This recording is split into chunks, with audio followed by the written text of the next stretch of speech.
रामगढ़ में आज जनसुराज के संभावित प्रत्याशी और जिला अध्यक्ष आनंद सिंह के नेतृत्व में नुक्कड़ सभा का आयोजन किया गया। नुक्कड़ सभा में लोगों का भीड़ का न होना चर्चा का विषय रहा। आपको बता दें कि 2024 के उपचुनाव में भी जनसुराज ने रामगढ़ विधानसभा से अपनी किस्मत आजमाई थी, मगर प्रशांत किशोर के बड़े बड़े वादों के बावजूद भी रामगढ़ की जनता ने उनको जानकारी दिया था। वहीं आज की सभा में मौजूद संभावित प्रत्याशियों ने अपने संबोधन के दौरान बिहार सरकार और राजद की सरकार की कमियों को जग जाहिर किया। सभा की अध्यक्षता काशीनाथ कुशवाहा ने किया। जनसुराज का सदस्यता ग्रहण किया और ग्रहण करने के बाद लग रहा है कि अब बिहार में जनसुराज का लहर आएगा और जनसुराज ही बिहार को बदलेगा। इसमें न अगड़ा है, न पिछड़ा है, न हिंदू है, न मुस्लिम है। सबसे बड़ी चीज में क्या है कि जिसकी जितनी आबादी है बिहार में, जिस जाति का, चाहे हिंदू का, मुसलमान का, अगड़े का, पिछड़ा का, महिलाओं का, जिसकी जितनी आबादी है उसी के अनुरूप बिहार में उसकी हिस्सेदारी मिलेगी। जमीन नहीं है, मकान नहीं है। इस सरकार ने बोला, हमने नहीं बोला, इस सरकार ने बोला था। इस सरकार को हम आप वोट देते हैं, क्यों वोट देते हैं उस पर चर्चा करेंगे। अभी आंकड़े पे हम रहेंगे। अभी तक इस सरकार ने 20 साल में आप समझिए 2,36,000 परिवार को ही केवल जमीन आवंटित कर पाई कागज से। जो भूमि आवंटित होता है ना 3 डिसमिल, आप लोग जानते हैं। अभी तो लड़ाई प्रशांत किशोर जनसुराज लड़ रही है, लेकिन 40 लाख लोगों में 2,36,000 लोगों को भूमि आवंटित हुई है 20 साल में। इस एनडीए की सरकार ने किया है।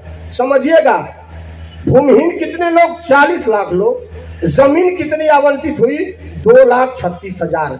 अब एक और आंकड़ा इसमें है, 2,36,000 में जमीन मिली किसको? केवल 1,20,000 लोगों को। और 1,16,000, 1,26,000 लोग क्या कर रहे हैं? हाथ में जमीन का कागज है, लेकिन जमीन पे जमीन नहीं है। इस सरकार का यही है आपके साथ खिलवाड़। उस पंजीकरण कार्ड को पहले प्राथमिकता दी जाएगी। पहला कार्ड, आपके बच्चे मुफ्त में बेहतर शिक्षा उपलब्ध कराई जाएगी। दूसरा, आपके महिलाओं के लिए सस्ते ऋण, कर्ज 4% की दर से सालाना ब्याज पर आपको सस्ते ऋण उपलब्ध कराया जाएगा। क्या सर महोदय? तीसरी चीज, श्रमिकों के लिए, किसानों के लिए